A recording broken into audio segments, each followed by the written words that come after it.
Hello friends, welcome to lockdown guru NEET. मैं हूं आपका दोस्त रंजीत। आज का जो हमारा टॉपिक है वो है रिएक्शन इंटरमीडिएट, उसमें भी कार्बन आयन। अगर आपने अभी तक चैनल को सब्सक्राइब नहीं किया तो चैनल को सब्सक्राइब कीजिए, लाइक कीजिए और अपने दोस्तों के साथ शेयर कीजिए। कार्बन आयन, तो कार्बन आयन एक्चुअली में है क्या? It is the अनायन in which negative charge is present on the carbon. So negative charge is present on the carbon. तो इसको थोड़ा डिटेल में समझते हैं।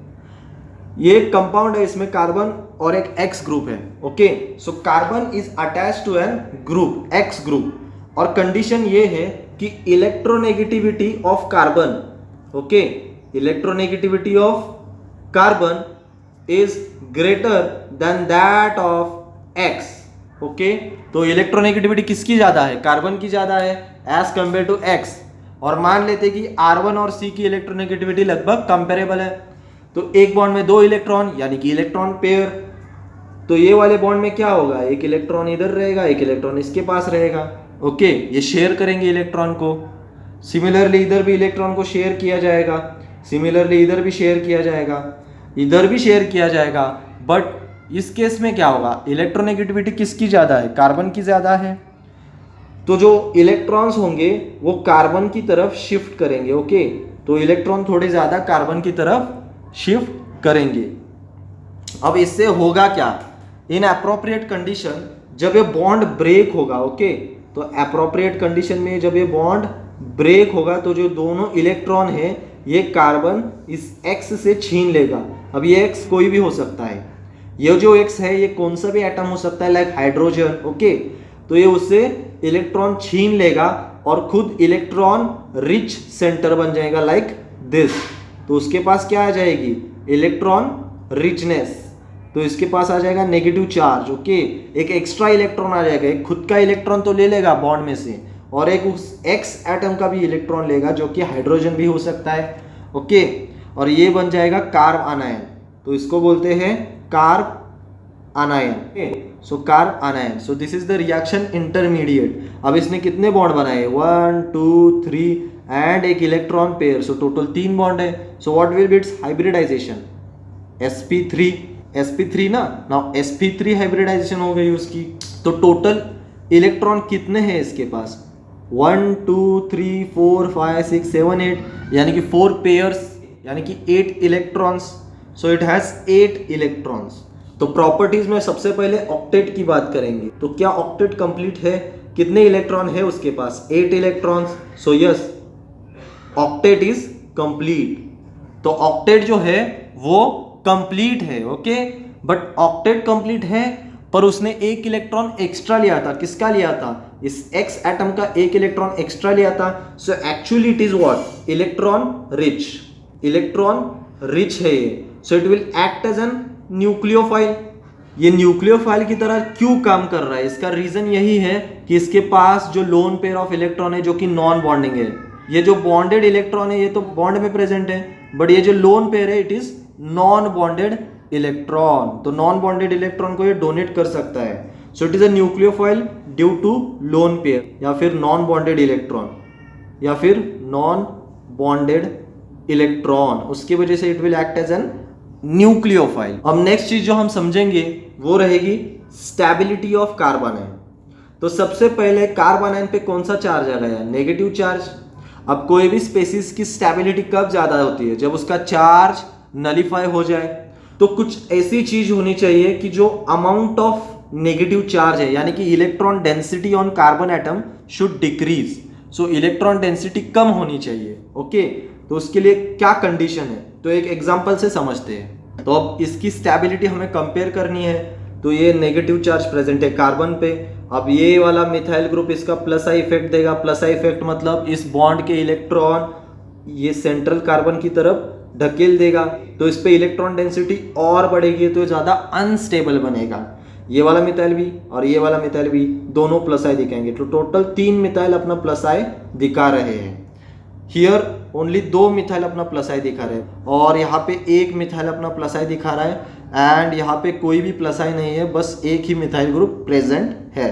सो what will be the order of stability? This will be the order of stability. Because जो negative charge है उसका amount कम होना चाहिए। ये मिथाइल ग्रुप अपने प्लस आई इफेक्ट से उसको बढ़ा रहा है और हमें चार्ज को नलीफाई करना था। सो this is the order of stability. तो ये बहुत ही बेसिक सा एग्जांपल था। तो हम अब देखेंगे नेक्स्ट एग्जांपल। अब ये जो क्वेश्चन है ये कहता है arrange in order of stability, stability के ऑर्डर में रखना है। तो कार्बन पे नेगेटिव चार्ज मतलब कार्बन आयन, तो इसकी जो हाइब्रिडाइजेशन है ये अल्काइन है तो sp, ये अल्कीन sp2 और ये अल्केन sp3। तो सबसे ज्यादा इलेक्ट्रोनेगेटिव अल्काइन, फिर अल्कीन, फिर अल्केन। अब इलेक्ट्रोनेगेटिविटी ज्यादा है मतलब स्टेबिलिटी ऑफ नेगेटिव चार्ज ज्यादा होगी क्योंकि वो चार्ज को पकड़ के रख सकता है। ओके, सो एक चीज इधर से समझ गई, stability of carbanion is directly proportional to s character means electronegativity. s character means electronegativity. So what will be the order, सबसे ज्यादा इलेक्ट्रोनेगेटिविटी से सबसे कम मतलब sp, sp2, sp3। So alkyne, alkyne, alkane. So a b c, this is the order. So this was again a very basic question. So based on electronegativity or S character, percentage S character, you should write percentage S character। अब ये दिया है CH3 minus is less stable than, तो इससे ज्यादा stable इस चार option में कौन है वो ढूंढना है। जो पहला ऑप्शन है उसमें CH2 minus CH3 दिया है तो CH3 का इफेक्ट कौन सा है, प्लस I इफेक्ट, तो इसको डिस्टेबलाइज कर देगा। सेकेंड ऑप्शन में भी सेम, ये वाला CH3, ए वाला CH3, तो टोटल दो प्लस आई इफेक्ट लगेंगे तो इसको डिस्टेबलाइज कर देगा। ऑप्शन 4 में भी वही चीज, इथाइल अपना प्लस आई इफेक्ट देगा, मिथाइल भी अपना प्लस आई इफेक्ट देगा और इसको डिस्टेबलाइज करेगा। पर थर्ड ऑप्शन में जो NO2 है उसका माइनस आई इफेक्ट लगेगा because nitrogen is electronegative. Okay, as well as NO2 जो है वो है विथड्रॉइंग ग्रुप। ओके, तो इलेक्ट्रॉन को ये विथड्रॉ करके माइनस M इफेक्ट भी शो करेगा, तो जो इलेक्ट्रॉन डेंसिटी कार्बन के ऊपर है उसको कम कर देगा। अब इलेक्ट्रॉन डेंसिटी कम कर देगा मतलब चार्ज की वैल्यू कम कर दी, उसको नलीफाई करने की कोशिश की तो इसको स्टेबलाइज कर देगा। तो as compare to CH3 minus this is more stable, so CH3 minus is less stable than this. Now next question is most stable among the following is, सबसे ज्यादा स्टेबल कौन है। तो ये जो कार्बन आयन बना इसको इसका बेंजाइल ग्रुप का माइनस आई इफेक्ट मिल रहा है बस, उसके अलावा कुछ नहीं मिल रहा, बस माइनस आई इफेक्ट रेजोनेंस में इन्वॉल्व नहीं है। ये बेंजाइलिक कार्बोकटाइन जो कि रेजोनेंस में इन्वॉल्व है। देन ये वाला जो ग्रुप है इसमें रेजोनेंस हो रहा है और उसके साथ ही साथ OCH3 अपना माइनस आई इफेक्ट और प्लस M इफेक्ट दे रहा है। बट मेथॉक्सी ग्रुप का पैरा पोजिशन पे हम लेते हैं प्लस M इफेक्ट, तो ये इसको डिस्टेबलाइज कर देगा। और लास्ट जो ऑप्शन है उसमें जो NO2 वो उसको माइनस आई माइनस M इफेक्ट प्रोवाइड करेगा और ये वैसे भी रेजोनेंस में प्रेजेंट है, तो ये रहेगा अपना option 4। So option 4 is the answer because minus M मतलब इसको खींच लेगा और इसकी इलेक्ट्रॉन डेंसिटी कम करवाएगा और इसको स्टेबल करेगा। Option 4। Then the next question is write the order of stability. तो इनकी स्टेबिलिटी की ऑर्डर लिखनी है। तो सबसे पहले हमें चेक करना पड़ेगा, ये तीन स्ट्रक्चर तो मुझे साइक्लिक दिख रहे हैं मतलब ये एरोमेटिक होने के चांसेस है।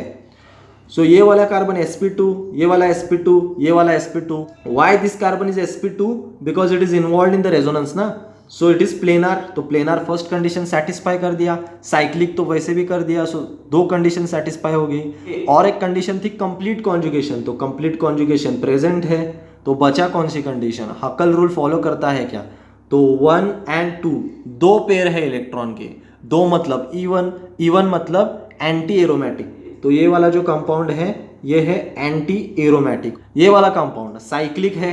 उसके बाद प्लेनार है sp2 sp2 sp2 sp2 sp2, क्योंकि ये कॉन्जुगेशन में इन्वॉल्व है तो कॉन्जुगेशन भी हो गई कंप्लीट कॉन्जुगेशन, तो तीन कंडीशन। अब इलेक्ट्रॉन पेयर्स कितने हैं, तो 1, okay this is 1 2 and 3, so 3 is what, odd और even, odd, so it is aromatic, so ये हो गया एरोमेटिक। अब ये वाला जो केस है इसमें ये साइक्लिक है क्या, हाँ साइक्लिक है। क्या प्लेनार है, ये वाला प्लेनार मतलब sp2 ये वाला कार्बन इधर रेजोनेंस में इन्वॉल्व है तो sp2, पर ये वाला sp3 तो प्लेनार नहीं है, but it is involve in the resonance. Okay, एक रेजोनेंस में तो ये इन्वॉल्व है पर ये एरोमेटिक एंटी एरोमेटिक कुछ भी नहीं है, it is non aromatic with resonance, so non aromatic with resonance. और ये वाला जो है ये है नॉन एरोमेटिक, तो ये है non aromatic. So what will be the order, सबसे पहले एरोमेटिक मतलब ऑप्शन बी, फिर non aromatic with resonance option C, then option D and then anti aromatic option A. So this is the order of stability of carbanion. तो ये तो बन गए अपने examples. Now we will move on to a question which was asked in AIPMT 2008। तो AIPMT 2008 में आया था ये, order of the stability of carbon ions. तो कार्बन आयंस की ऑर्डर ऑफ स्टेबिलिटी निकालनी है। तो ये वाला जो कार्बन है ये मुझे अल्काइन दिख रहा है, मतलब हाइब्रिडाइजेशन sp। ये वाला जो कार्बन है इसकी हाइब्रिडाइजेशन sp2 के। Why it is sp2?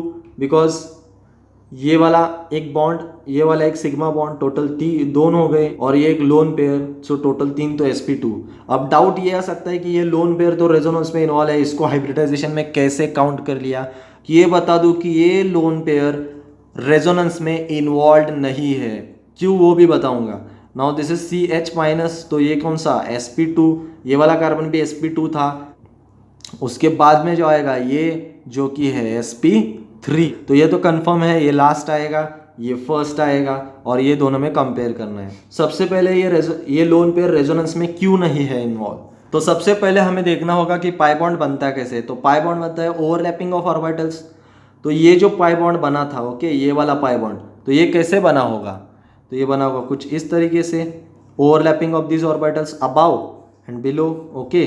तो इस तरह से ओवरलैप होके ऑर्बिटल्स बनती है, तो ये बन गया।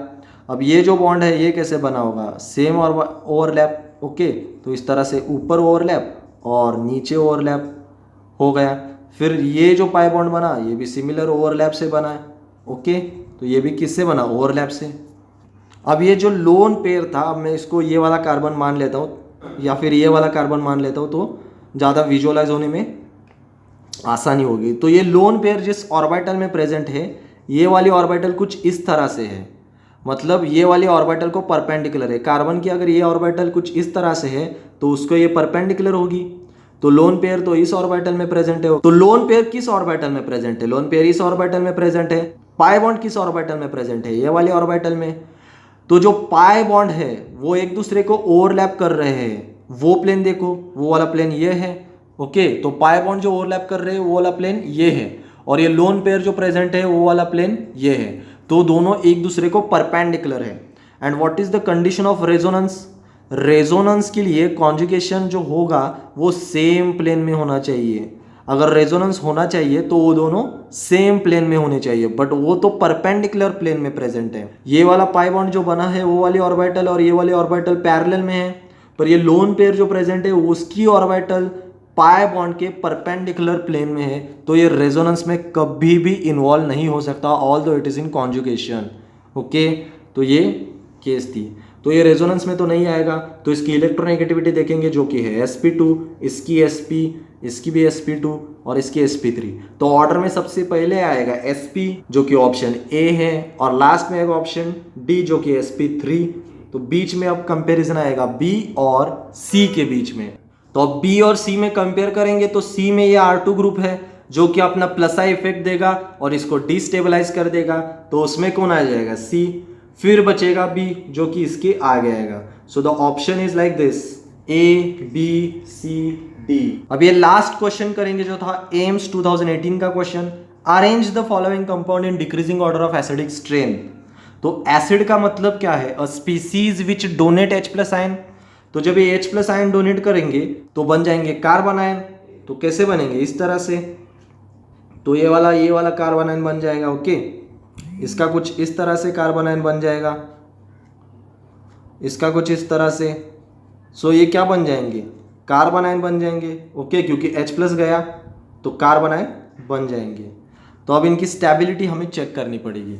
तो ये जो है सबसे पहले सबकी हाइब्रिडाइजेशन sp2, साइक्लिक तो तीनों है, तो sp2 हाइब्रिडाइजेशन इन प्लेनार। इसको sp2 क्यों पकड़ा? Because it is involve in resonance. इसको भी sp2 पकड़ेंगे, इन्वॉल्व इन रेजोनेंस, ये भी इन्वॉल्व है, तो sp2 पकड़ेंगे। अब लोन पेयर रेजोनेंस में क्यों इन्वॉल्व है? बिकॉज जो ऑर्बिटल लोन पेयर वाली है it is parallel to the orbital of pi bond, okay. पर अगर ये लोन पेयर या डबल बॉन्ड वाली ऑर्बिटल पे प्रेजेंट होता, यानी कि इस कार्बन पे प्रेजेंट होता जिस कार्बन पे डबल बॉन्ड है, देन वो रेजोनेंस में नहीं आ सकता, क्योंकि डबल बॉन्ड बनने की कंडीशन है कि दो कार्बन के ऑर्बिटल पैरेलल होने चाहिए, और डबल बॉन्ड बना है मतलब पैरेलल है, और एक कार्बन के और दो ऑर्बिटल परपेंडिकुलर होते हैं मतलब लोन पेयर वाली ऑर्बिटल परपेंडिकुलर हो जाएगी। तो इन सारी तीनों केसों में क्या हो जाएगा, साइक्लिक और प्लेनर तो सेटिस्फाई हो गया, कंप्लीट कॉन्जुगेशन भी सेटिस्फाई हो गया। अब हमें काउंट करना होगा नंबर ऑफ इलेक्ट्रॉन पेयर्स। तो इसमें 1 2 3 तो एरोमेटिक क्योंकि ऑड है, 1 2 3 4 एंटी एरोमेटिक क्योंकि इवन है। एंड ये वाला चीज़ हमें थोड़ा ध्यान से देखना चाहिए था, ये sp2 कार्बन ज़रूर है पर ये वाला कार्बन तो sp3 है कि कंप्लीट कॉन्जुगेशन भी एब्सेंट है, तो ये नॉन एरोमेटिक होगा। So this is non aromatic. तो ये non aromatic, so what is the order of stability? तो सबसे ज़्यादा एरोमेटिक मतलब option A, then non aromatic option C, and then option B which is anti aromatic. तो this will be the order of acidic strength, because अगर ये product उनका stable बनेगा तभी तो H+ आयन रिलीज करेंगे, तभी तो स्ट्रॉन्ग एसिड कहलाएंगे। So this is the order of. Okay friends, इस वीडियो में हमने कार्बन आयन का पूरा कॉन्सेप्ट क्लियर कर लिया है। पिछले वीडियो में हमने कार्बोकटायन सीखा था, तो जो अगले वीडियो होंगे उसमें हम कार्बोकटायन और कार्बो आयन के स्टेबिलिटी का कॉन्सेप्ट यूज करके एसिडिक स्ट्रेंथ और बेसिक स्ट्रेंथ निकालना सीखेंगे। और एसिडिक स्ट्रेंथ और बेसिक स्ट्रेंथ पे पिछले 30 इयर्स में बहुत सारे क्वेश्चन आए हैं। तो अगर आपको वीडियो अच्छी लगी हो तो लाइक कीजिए और चैनल को सब्सक्राइब कीजिए। Thank you.